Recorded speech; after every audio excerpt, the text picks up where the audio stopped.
창업 콘서트에서 이민호 대표가 창업, 도대체 그게 뭘까요? 이에 대한 주제로 강연하고 있는 무대 위에 서 있습니다. 예, 안녕하십니까. 임흥렬입니다. 오늘 짧은 시간 동안 여러분들께 창업과 관련된 얘기를 간단하게 해드릴까 해요. 짧은 시간이지만 여러분들에게 도움이 될 수 있게 임팩트 있는 내용으로만 준비를 했으니까 한번 귀 기울여 주셔서 들어주셨으면 좋겠습니다. 주변에 혹은 뭐 여러분들께서 직접적으로 창업에 대해서 한 번 정도는 다들 고민을 해 보셨을 거다라고 생각을 합니다. 그러시죠? 예. 네, 여러분들 한번 제가 질문을 드려볼게요. 도대체 창업, 도대체 이 창업이라는 게 뭘까요? 대부분 직장을 다니시는 분들께서 한 가지 꿈이 있어요.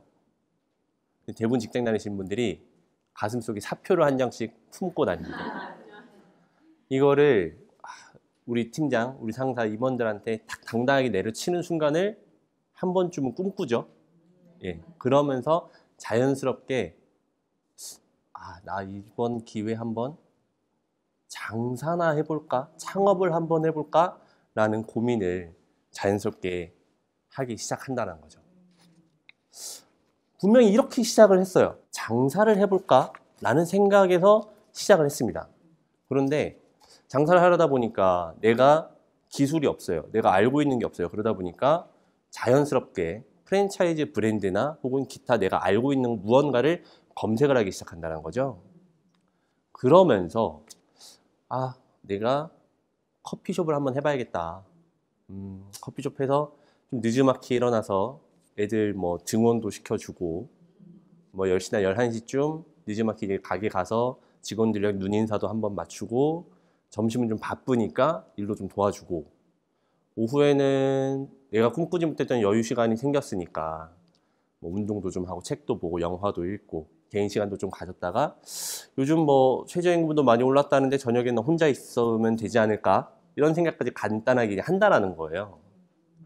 그러면서 이제 나는 완벽하게 이제 이쪽으로 빠져들기 시작합니다. 그러면서 이제 본격적으로 검색을 하기 시작합니다. 검색을 하시면 포털에서 이런 내용들이 이제 눈에 들어오시기 시작할 거예요. 뭐 성공 창업 길잡이, 창업 가이드, 혹은 대박 창업 이런 식으로 해서 뭐 얼마 투자하시면 얼마 법니다. 마치 이제 중고차 매매 거래하듯이. 실제로 이제 내가 뭐 인수를 할 수 있을 것 같은 매장들이 막 눈에 들어오게 되고요. 프랜차이즈 역시 마찬가지입니다. 여러분들을 성공으로 이끌어주는 프랜차이즈, 뭐 여러분들을 대박 창업을 시켜드릴 수 있는 프랜차이즈 이런 식으로 창업이라는 단어를 반복적으로 여러분들께 노출을 하고 있어요. 그러다 보니까 처음에 우리는 분명히 나 그냥 다 때려치고 장사나 해볼까?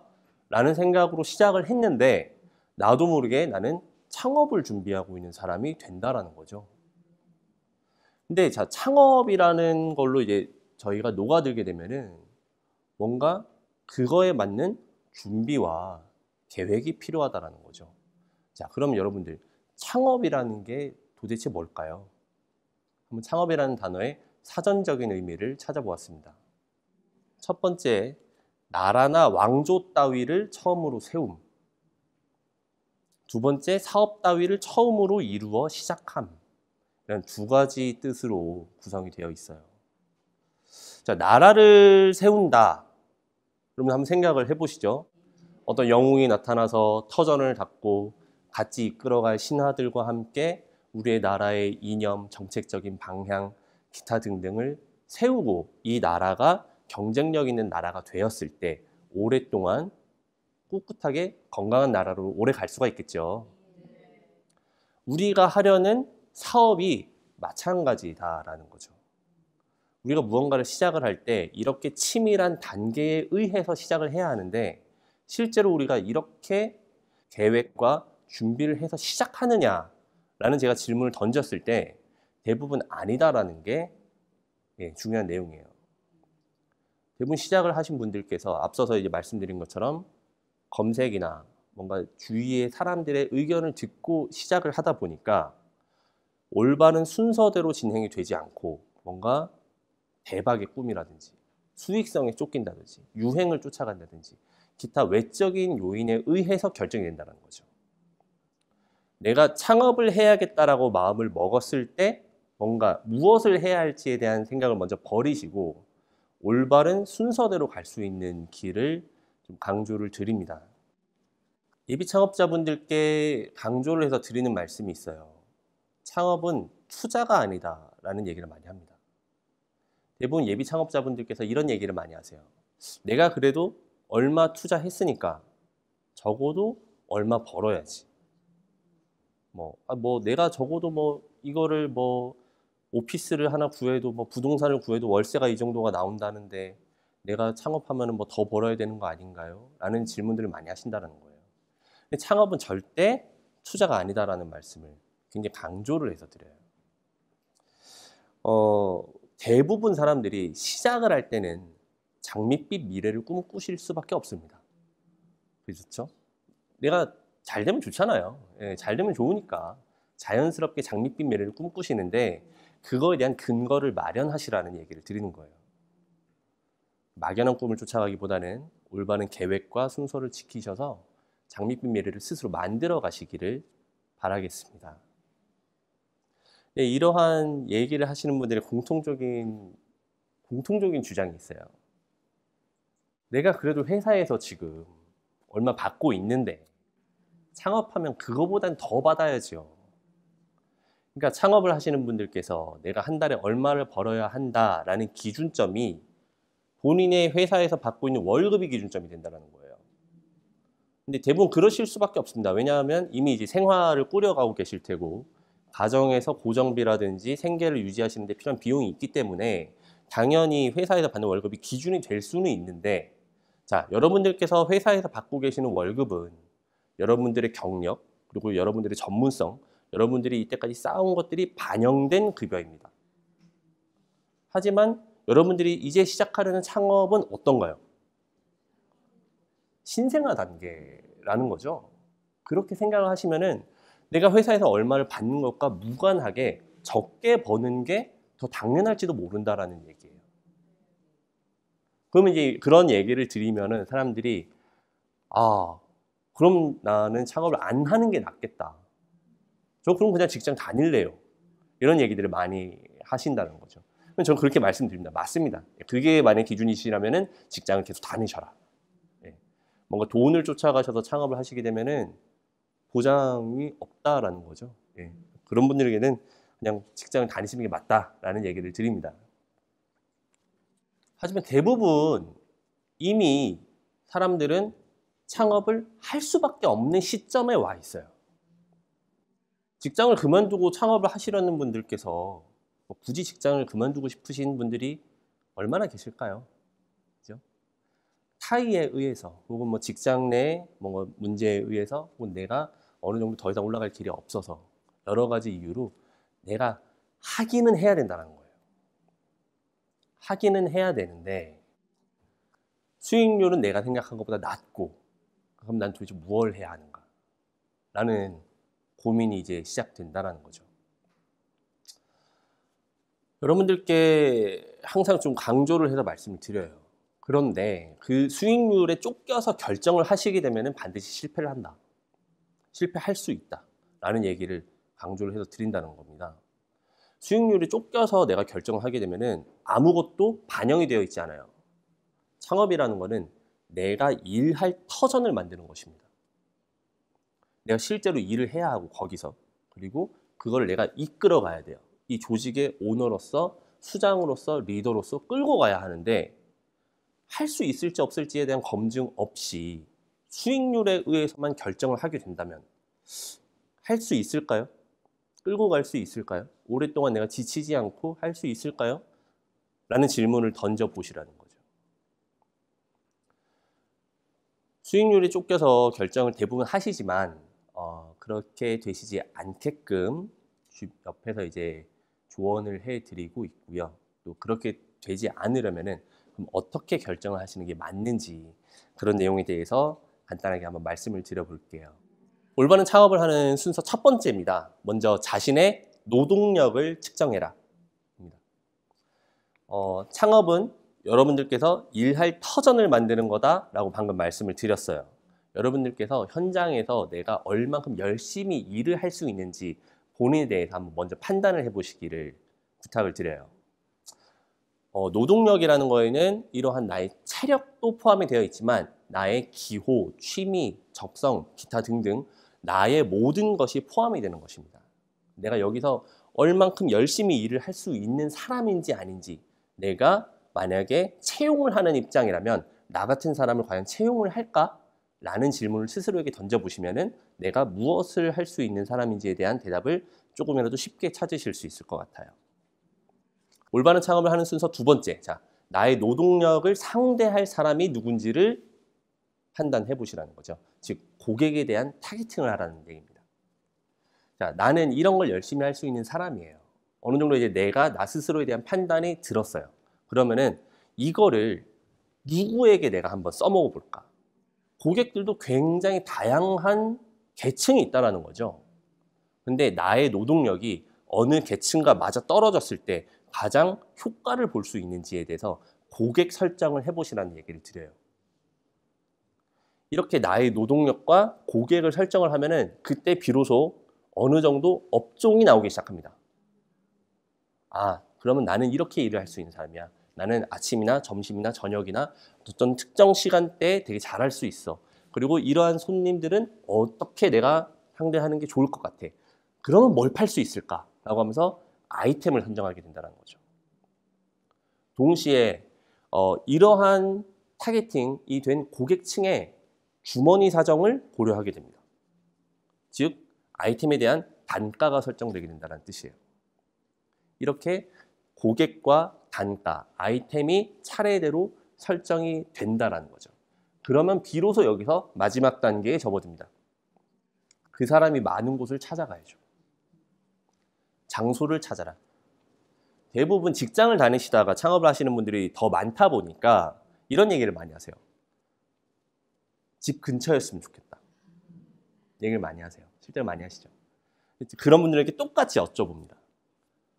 내가 지방에 사는 사람이에요. 근데 공부를 잘했어요. 수능을 잘 봤어요. 집 근처에 있는 대학을 가나요? 좋은 대학에 가기 위해서는 먼 곳을 가는 거를 우리는 너더니 해내잖아요. 예. 그런데 왜 내가 창업을 하는 거 그거보다 더 중요한 일인데 내가 편하려고만 하느냐라는 얘기를 던진다는 거예요. 뭔가 그때부터 사장님 마인드가 돼 있다. 예. 그런 얘기를 드립니다.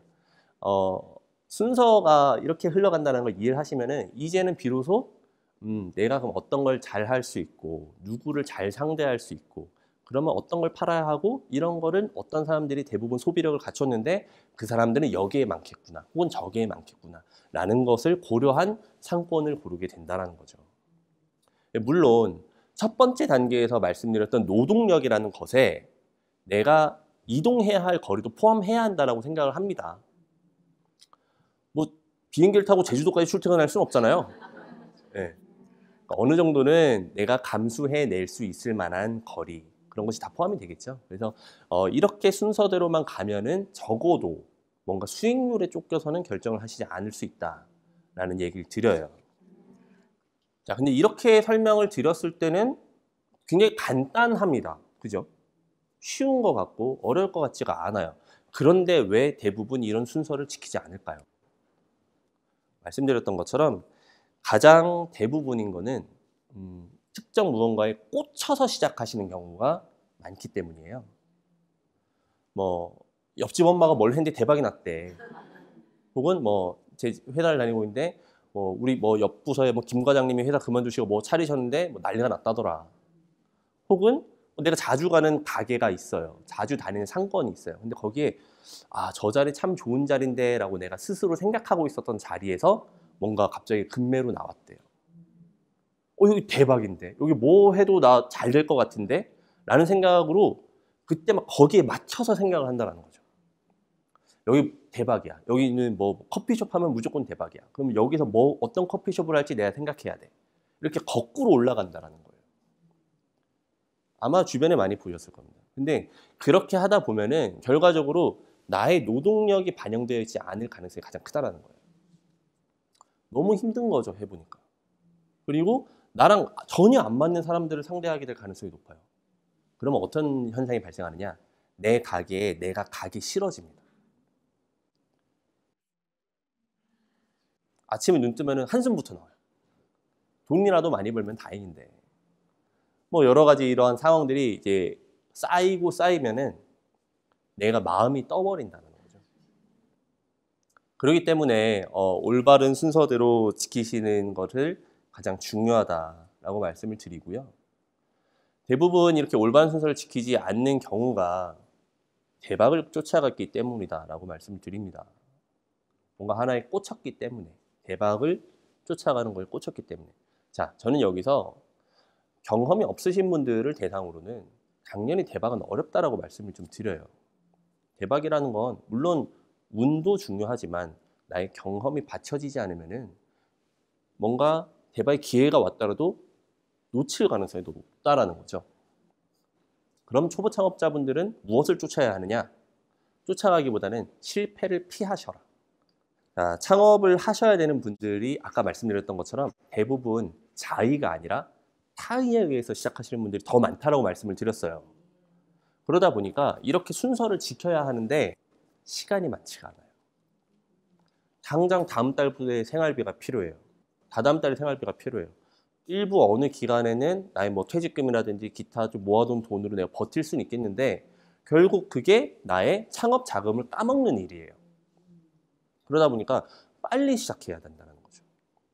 이런 조급한 심리가, 이러한 심리들이 이제 반영이 되어 있죠. 난 할 줄 아는 게 없는데. 자, 두 번째, 거창한 기술을 배우기에는 시간이 부족하고. 세 번째, 쉽게 일하면서 돈은 많이 벌고 싶고. 네 번째, 평생 남 밑에서 일했는데 그래서 사장님 얘기 들으면 기분은 좋겠다. 예, 대부분 초보 창업자들, 예비 창업자분들께서 이러한 심리 상태로 시작을 하신다는 거예요. 그러면은 그런 분들을 상대하는 조직이 어디일까요? 프랜차이즈죠. 예, 초보 창업자분들을 상대로 이제 프랜차이즈 혹은 초보 창업자들을 상대로 하는 창업 컨설팅 조직들이 있는데 그런 심리를 정확하게 노립니다. 이렇게 표현을 하죠. 첫 번째, 저희 브랜드를 선택하시면, 저희 프랜차이즈를 선택을 하시면, 두 번째, 본사의 노하우를 공유해서 빨리 교육을 해드리고, 세 번째, 원팩 시스템을 도입해서 전문가 없이도 매장 운영이 가능하고, 네 번째, 검증된 매출력이 있으니 돈 많이 버실 겁니다. 네, 라고 말씀을 드린다는 거예요. 어떻게 보면은 그 앞서서 말씀드린 초보 창업자들의 심리를 정확하게 노린 그러한 전략이죠. 근데 요 내용을 보셨을 때 맞을 수도 있다. 뭐 이렇게만 되면 좋은 거 아닌가? 라는 생각을 하실 수가 있어요. 근데 과연 맞는 전략인지 한번 고민을 해볼 필요가 있다는 거죠. 물론 초보 창업자의 니즈에 맞춰서 세운 전략입니다. 그러니까 그 조직에서는 필요로 한 전략이었을 거다라는 얘기를 드려요. 근데 앞서서 말씀드렸었던 거에 대한 단점이 분명히 존재한다는 거죠. 예를 들어서 원팩 시스템을 굉장히 과거 프랜차이즈에서 강조를 해왔습니다. 원팩 시스템이라는 건 뭐냐? 간편 조리식이죠. 뭔가 이제 내가 조리장을 채용하지 않아도 돼요. 이런 얘기 많이 들어보셨을 거예요. 아, 요리하는 사람들 고집이 굉장히 세다. 내가 그 사람들보다 모르면은 끌려간다. 근데 어떡합니까? 내가 요리를 할 줄 모르는데. 요리를 배울 시간은 없어요. 근데 프랜차이즈에서 이거 있으면은 조리장이 필요 없대요. 데피기만 하면 된대요. 끓이기만 하면 된대요. 해서 선택했다라는 거죠. 그런데 이러한 전략의 단점에 대해서 말씀을 드리면 내가 그 업종의 사장으로서 스킬이 올라가는데 굉장히 낮아진다는 거예요. 즉 나는 만약에 그러한 프랜차이즈를 선택을 해서 오랫동안 영업을 하고 오랫동안 운영을 한다면은 그 브랜드 점주로서 스킬은 올라갈 수 있어요. 근데 예를 들어서 그게 어떤 국밥이었다. 나는 국밥집 사장으로서의 스킬이 올라가는 데는 한계가 있는 거예요. 만들 줄 모르니까. 그런데 그러한 상황에서 그 해당 프랜차이즈에 뭔가 리스크가 생겼어요. 뭐 최근에 있었던 뭔가 뭐 오너들의 뭐 갑질, 기행 등 프랜차이즈에 이슈가 생기게 되면은 그 피해는 고스란히 점주들에게 갑니다. 그때 내가 이거를 방어할 수 있는 기재가 없다라는 거예요. 말씀드렸었던 것처럼 예를 들어서 그 업종의 사장으로서 내가 스킬업이 되어 있으면 간판 떼면 됩니다. 더 맛있게 국밥집 차리면 되죠. 근데 나는 이거 없이는 할 수 없는 사람이 돼버렸다라는 거예요. 의존도가 굉장히 높아지게 된다는 거죠. 평생 프랜차이즈 점주 신세를 면치 못하게 된다. 예, 그런 얘기를 드린다. 과거에는 이러한 가정 단편식이라고 합니다. 원팩으로 되어 있는 시스템들이 이런 프랜차이즈들의 무기였어요. 근데 이제는 그런가요? 일반 대형마트에 가셔도 유명 맛집의 레시피가 반영이 되어 있는 가정 간편식이 너무 많이 있어요. 네. 그러다 보니까 이제는 소비자분들이 가서 구매할 이유도 없다라는 거죠.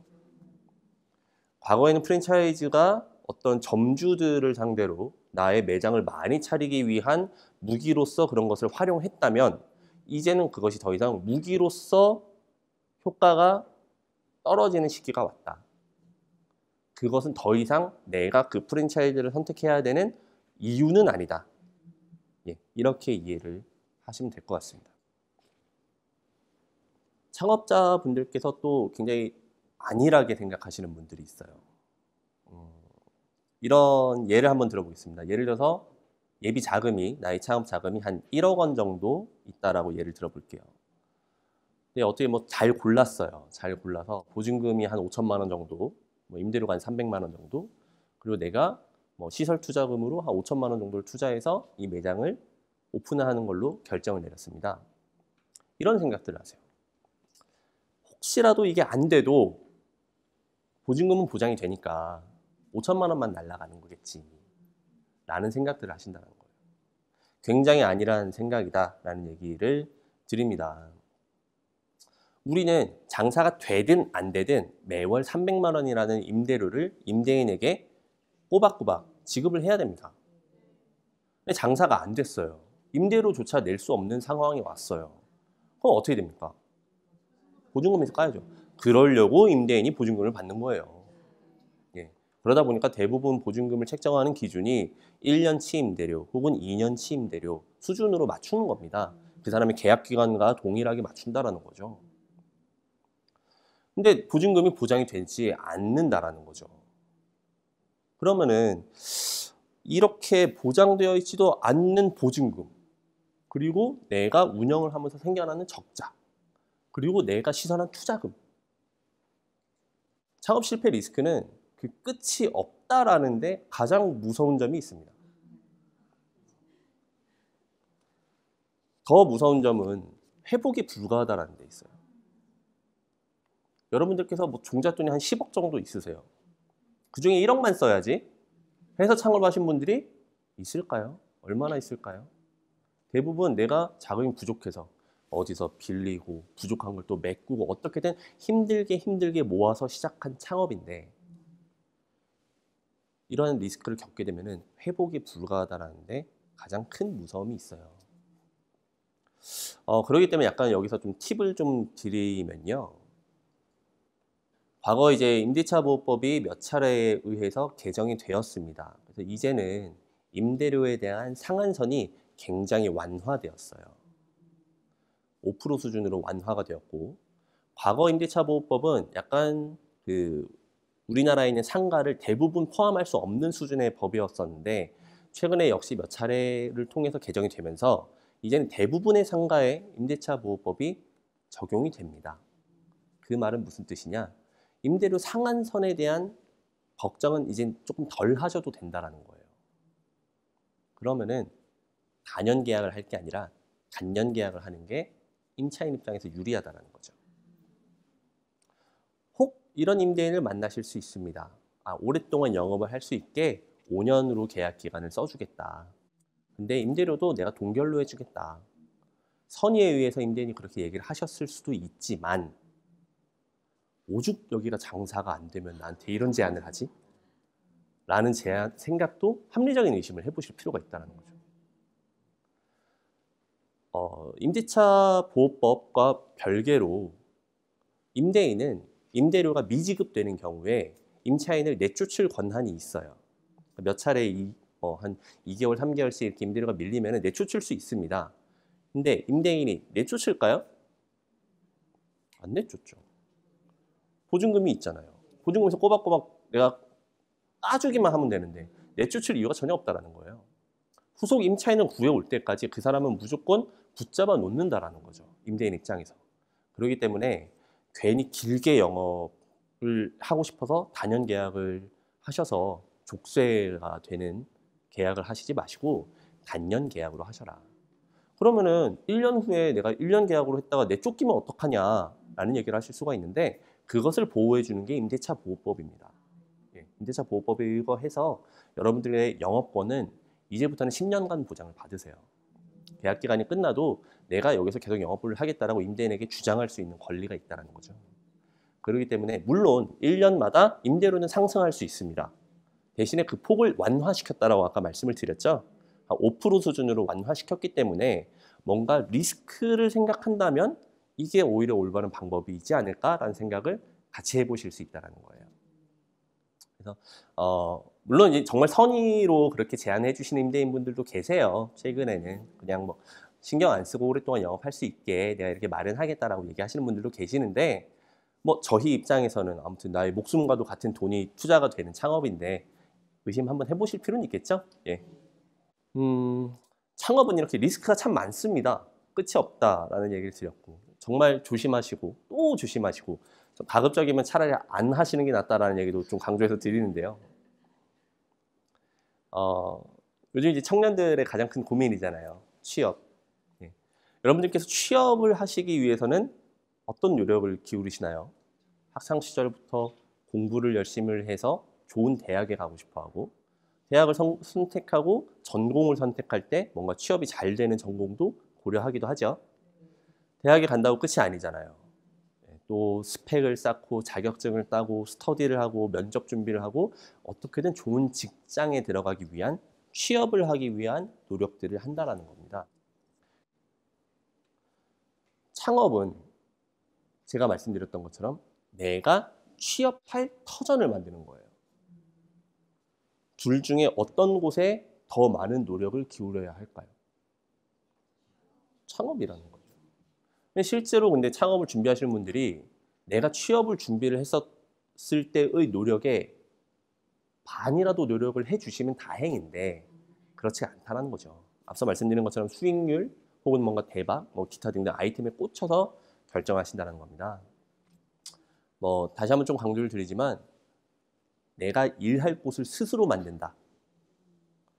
내가 일해서 열심히 일하고 급여도 받고 또 직원들 돈도 주고 나 스스로를 사장으로서 만들 터전을 만든다라는 개념에서 생각을 한다면 취업보다 창업에 배에 가까운 노력을 하시는 게 당연하다라는 얘기를 좀 드리고 싶어요.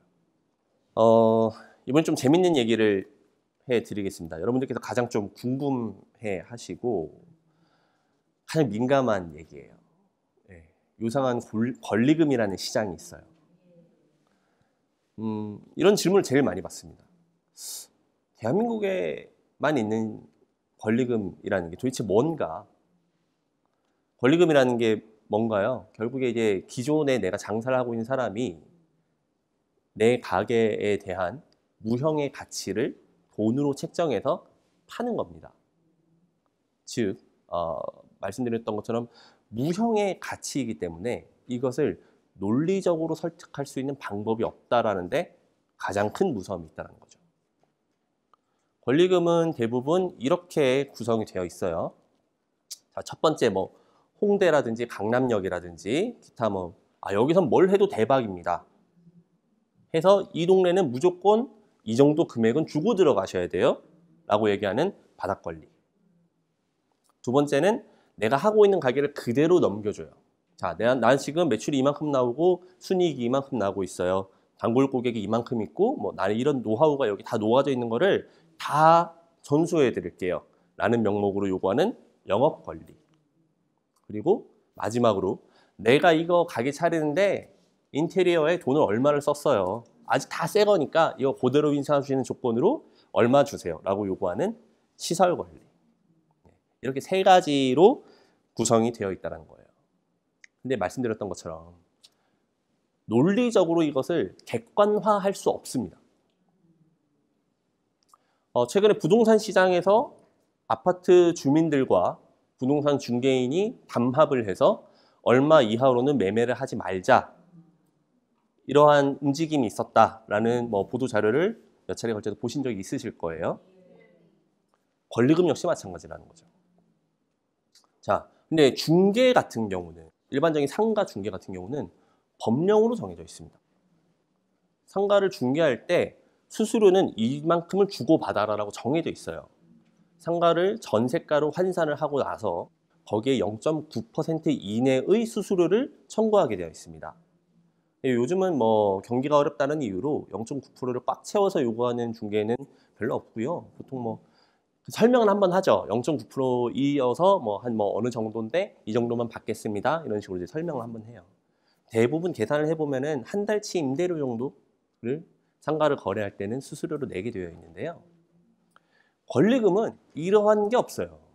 말씀드렸던 것처럼 뭔가 무형의 그냥 전 임차인과 후속 임차인 간 오고 가는 금액이다 보니까 중개를 할 때 수수료가 얼마인지 이게 적당한 금액인지에 대한 근거가 전혀 없다라는 거예요. 그러다 보니 어떤 부동산에서는 권리금의 10%를 요구하는 경우들이 있고요. 혹은 어떤 일부 조직에서는 전 임차인에게는 얼마를 내가 보장을 해줄 테니 내가 거기서 얼마를 얹어서 소개를 하겠다. 그거는 나의 수수료를 인정을 해달라 라고 요구를 하는 경우들도 있습니다. 이 사람들은 우리나라의 권리금이 없어지길 바랄까요? 유지되길 바랄까요? 유지되길 바란다는 거죠. 또 계속 올라가기를 바랄 겁니다. 그러다 보니 전 세계 없는 문화가 생겨난 거예요. 강남역에 가서 장사를 하려면 권리금만 2억, 3억을 줘야 된대요. 그런데 그 와중에 부동산 보증금은 또 거의 몇 억이고 임대료는 한 달에 몇 천만 원이에요. 나에게 남는 게 없을 수밖에 없는 구조로 만들어졌다는 거죠. 이러한 권리금 시장에는 이러한 권리금으로 혜택을 보고 있는 조직에 의해서 이런 금액이 만들어지지 않았을까라는 역시 마찬가지의 합리적인 의심을 해야 할 시점이 왔다라고 말씀을 드립니다. 이런 얘기들 한번 많이 들어보셨을 거예요. 장사는 내가 장사 열심히 해서 돈 버는 게 그게 멍청한 거야. 핫한 아이템 잘 잡아서 운영하다가 높은 금액 받고 파는 게 최고야. 라는 얘기 많이 들어보셨을 거예요. 많이 들어보신 만큼 그렇게 성공하신 경우를 보신 적이 있나요? 저는 과감하게 거의 없다라고 말씀드려요. 제가 만나서 컨설팅을 해드리고 만나 뵙는 분들 중에 100분 중 한 분이 있을까 말까 해요. 간혹 있기는 있습니다. 근데 제가 이렇게 설명을 드려요. 그러니까 이런 질문을 저한테 하시는 거죠. 이게 맞지 않나요? 그럼 제가 이렇게 말씀을 드립니다. 자, 핫한 아이템을 잘 잡아서 운영을 해야 해요. 먼저 이 아이템이 핫해야 되고요. 그리고 운영을 잘 해야 됩니다. 그리고 권리금을 높게 받을 수 있을 만큼 내가 진짜 매출을 잘 일으켜야 되고 살 사람까지 만나야 돼요. 우연과 우연이 겹쳐야 한다라는 거죠. 대한민국은 트렌드가 너무 빨라. 유행을 빨리 바꿔가는 게 최고야. 라는 얘기들을 많이 하신다는 거예요. 얼만큼 어려운 일일까를 생각을 해보셔야 된다는 거예요. 난이도의 차이를 비교하면 오히려 아까 말씀드렸던 올바른 순서대로 내가 계획을 잘 세워서 이거를 어떻게든 하나를 내가 잘 할 수 있는 아이템을 만들어서 하는 게 더 쉽지 않을까? 라는 생각을 해보셔야 된다는 거죠. 그럼 여기서 질문을 드립니다. 얘기는 많이 들어보셨어요? 실사례는 별로 없어요. 왜 많이 들어봤을까요? 역시 마찬가지로 권리금으로 인해서 혜택을 보고 있는 조직에서 뭔가 임의로 퍼뜨린 말은 아닐까? 라는 생각도 해보실 필요가 있다는 거예요. 자, 그런데 이런 권리금을 프랜차이즈에서도 악용을 한다는 거죠. 자, 무슨 뜻이냐? 프랜차이즈에는 대부분 이제 개발팀이라는 직책을 가진 사람들이 있습니다. 그러니까 즉, 우리 프랜차이즈가 여기가 아니면은 높은 매출이 나올 것 같지 않으니 여기서만 하셔야 합니다라고 자리에 대한 그 최종 결정을 내리는 단계가 포함이 되어 있어요. 그런데 이렇게 추천을 하는 자리에 바닥 권리금들이 대부분 포함이 되어 있어요. 여긴 좋은 상권입니다. 이 정도 금액을 주고 들어갔으면 당연하기 때문에 주는 거예요. 대신에 여기 들어가지 않으면 매출이 잘 안 나와요. 라고 프랜차이즈 본사에서 강력하게 얘기를 하면은 믿고 따라가야죠. 어쩔 수 있겠습니까? 여기 아니면 오픈을 안 시켜준다라는데. 근데 그러한 권리금에서 프랜차이즈에서 일부 수익을 떼어가고 있을 수 있다는 거죠. 이러한 시장이 이제 여러 가지 논리에 의해서 만들어졌고 또 굉장히 사실은 뿌리 깊게 자리를 하고 있습니다. 이런 부분에 대해서 참 굉장히 안타깝고요. 그러면 이런 거를 우리가 어떻게 대응하면 좋은지 얘기를 한번 해드릴게요. 굉장히 간단한 얘기인데요, 사실은. 자, 우리가 권리금 피해를 최소화하기 위해서는 내가 돈을 줄 사람과 직접 만나는 게 가장 중요하다라는 얘기를 드려요. 즉 후속 임차인과 전 임차인이 만나서 샅샅이 확인을 반드시 하셔야 된다는 건데, 자, 지금 제가 이 얘기를 했을 때 여러분들께서 뭐 그런 당연한 얘기를 하나라는 생각을 하실 수 있어요. 근데 실제로 계약을 경험해 보신 분들은 이런 얘기를 많이 듣습니다. 중개인들이 이런 얘기를 하죠. 이분이 하도 이 사람 저 사람 많이 찔러봐서 만나는 걸 싫어해요. 사장님 직접 하실 거 내가 알지만 찔러보는 사람으로 간주될 수 있어요.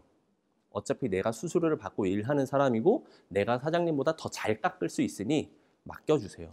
라고 하면서 못 만나게 한다는 거예요. 실제로 계약실에서 처음 만나는 일들이 허다합니다. 근데 물론 이제 그분의 의도가 실제로 그랬었을지 모르겠지만 말씀드린 것처럼 저희가 목숨 같은 돈을 가지고 창업을 해야 하는 사람인데 인정사정 볼 게 있나요? 사실 좀 그렇게 말씀을 드려요. 그래서 권리금의 피해를 최소화하는 방법은 굉장히 간단합니다. 진짜 직접 찾아가셔서 만나면은 나와요. 그리고 가게를 내놓으신 분들은 금액도 중요하지만 가게를 파는데 더 큰 목적이 있을 수 있어요. 그렇기 때문에 만나서 얘기를 하시면은 분명히 해결책이 있을 거다라는 얘기를 좀 드립니다. 지금까지 이제 실패를 피하는 방법 위주로 말씀을 드렸는데, 자, 성공에 가까워지는 방법도 한번 또 들어봐야겠죠? 자, 성공에 가까워지는 첫 번째입니다.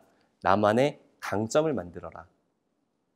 운영을 하고 계신 분 혹은 운영을 할 예정에 계신 분들께서는 내가 우리 매장을 어떻게 만들어야지라는 강점을 반드시 세우시길 바랍니다.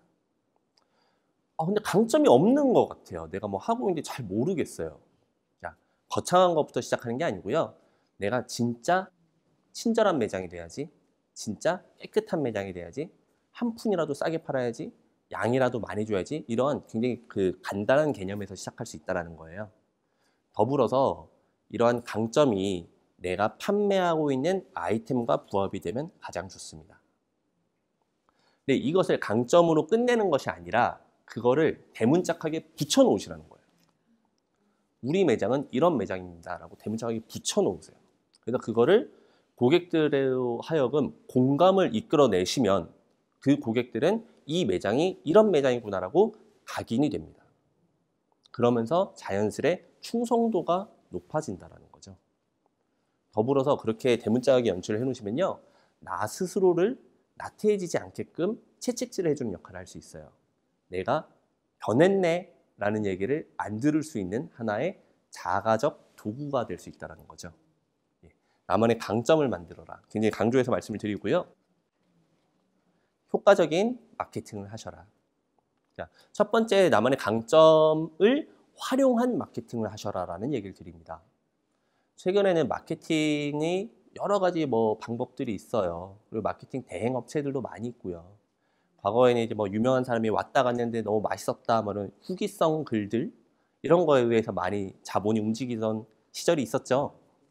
최근에는 의미가 없습니다. 나 스스로 적극적인 홍보를 하는 게 더 중요한 시대가 왔어요. 앞서서 말씀드렸었던 나만의 강점을 어떻게든 많이 어필하시는 게 가장 중요하다는 거죠. 아직까지도 우리가 SNS 채널들을 보시면은 알맹이 없이 자주 보여지는 것들이 많이 있어요. 이제 소비자들 바보가 아닌 이상이 다 압니다. 근데 정말 나만의 강점이 있는 매장, 그런 것들이, 그리고 고객들로 인해서 공감을 산 매장들은 고객들이 자발적으로 SNS에 올리게 돼 있어요.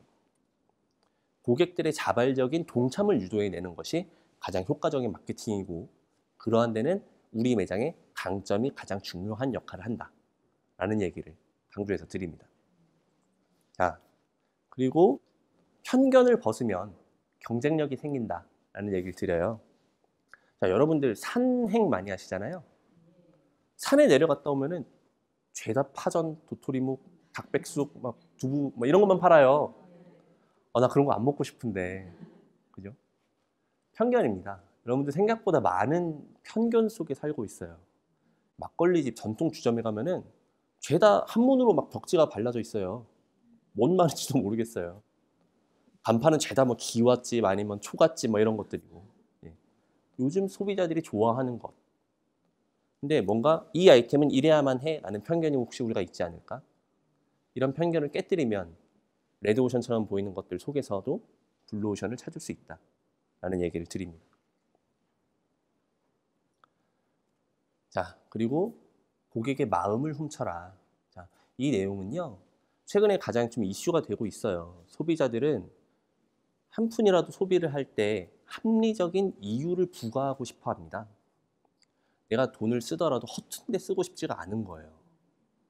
그럼 이 사람들에게 사용한 비용이 좋은 곳에 쓴 거다라는 확신을 시켜준다면 고객의 마음을 얻을 수 있는 굉장히 큰 기회로서 작용한다라는 거죠.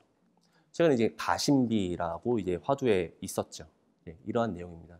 내가 한 푼을 쓰더라도 내 몸에 좋은 것, 한 푼을 쓰더라도 올바른 소비를 지향하는 것, 이런 것에 내가 썼다라고 받아들여지면은 반복적인, 역시 마찬가지로 충성도를 올릴 수 있다라는 얘기를 강조해서 드립니다. 자, 마지막으로 이제 시장의 변화를 파악해라라는 얘기를 드리는데요. 최근에는 외식을 하던 사람들이 매식을 하기 시작했어요. 밖에 나가서 사 먹는 거를 이제는 사와서 먹는다는 거죠. 사와서 먹다 보니 주방이 간편해지기 시작했고요. 일반 가정에서도. 그것이 결국에 매식을 자주 할 수밖에 없게끔 되어 있습니다. 앞서서 말씀드린 가정 간편식의 발달과 더불어서 이렇게 흘러갔다는 거죠. 그러다 보니까 단순히 난 외식업만 하는 사람인데 난 배달 같은 거 할 생각 없었는데 라는 생각을 하셨던 분들은 고스란히 임팩트를 현재 받고 계시고, 먼저 배달을 하고 계셨던 분들은 이런 거에 대한 혜택을 받고 계시다는 거예요. 근데 장사를 오래 하신 분들께서 이런 얘기를 많이 하세요. 나 장사밖에 할 줄 모르고 10년 이상 장사했는데 나 그런 거 잘 모른다. 나는 열심히 그냥 내 할 일 열심히 하는 게 나의 역할이라고 생각한다 라는 얘기를 하시는데, 아니랄 수 있다는 얘기를 좀 드려요. 시대는 변화하게 되어 있습니다. 근데 변화를 못 쫓아가면은 그 차이는 점점 벌어져요. 변화를 앞서갈 수는 없지만 쫓아가지는 말아야 한다라는 얘기를 드리는 거고요. 변화를 파악해서 내가 어떻게 적응할 수 있는지에 대해서 반드시 생각해 보시길 바랍니다.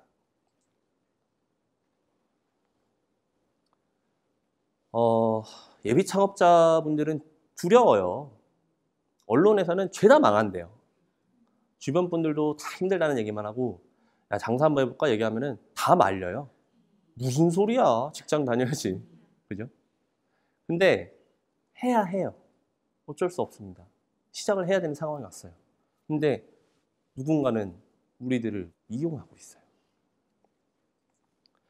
자, 본 강연에서는 다시 한번 이 말씀을 좀 강조를 해드려요. 초보 창업자분들 같은 경우는 본인의 스킬이 올라가기 전까지는 성공을 쫓아가기보다는 반드시 실패를 피하는 방법 위주로 선택을 하셔야 된다는 겁니다. 말씀드렸던 것처럼 나의 정말 목숨과도 같은 돈을 이용을 해서 내가 일할 터전을 만드는 일을 하시는 분들입니다. 초보 창업자분들, 예비 창업자분들, 그리고 현재 창업을 해서 운영하고 계신 분들, 그렇게 생활하시는 분들이에요. 어떤 자극적인 마케팅, 자극적인 언론의 뭔가 보도자료 이런 것들에 연연해 하지 마시고 여러분들께서 스스로 계획을 세우셔서 나의 장점 그리고 나의 장점을 잘 받아들일 수 있는 사람 그것을 넓힐 터전 세 가지 순서 꼭 기억하시고 실패 피할 수 있는 방법을 고려해서 선택을 하시게 된다면 대박 성공은 여러분들의 그 다음 몫입니다. 그렇게 운영을 하면서 여러분들께서 스킬이 쌓이시고 노력을 하셔서 만들어 가실 수도 있어요. 하지만 처음 시작하시는 여러분들 입장에서는 실패를 피해서 일단은 중박이라도 칠 수 있게끔 나의 여유를 가지시고 버틸 수 있는 힘을 만드는 게 더 중요하다라는 얘기를 드립니다. 이런 강연을 통해서 어떻게 보면은 이렇게 하면 대박을 할 수 있습니다. 이렇게 하면 여러분들 반드시 성공하실 겁니다. 라는 얘기를 기대하셨을 수도 있어요. 하지만 저는 그런 말씀은 드리고 싶지 않습니다. 그거는 제 역할도 아니고 여러분들의 역할이에요. 대박을 만드시는 거는 여러분들의 역할입니다. 성공을 쫓아가시기보다는 피해를 최소화하시고 실패를 피하시다 보면은 반드시 언젠가는 성공의 순간이 찾아오실 겁니다. 그것을 본인의 순간으로 만들 수 있도록 단련하시고 준비하시길 바랍니다. 이상입니다. 감사합니다. 강연자가 강연을 마치고 퇴장합니다.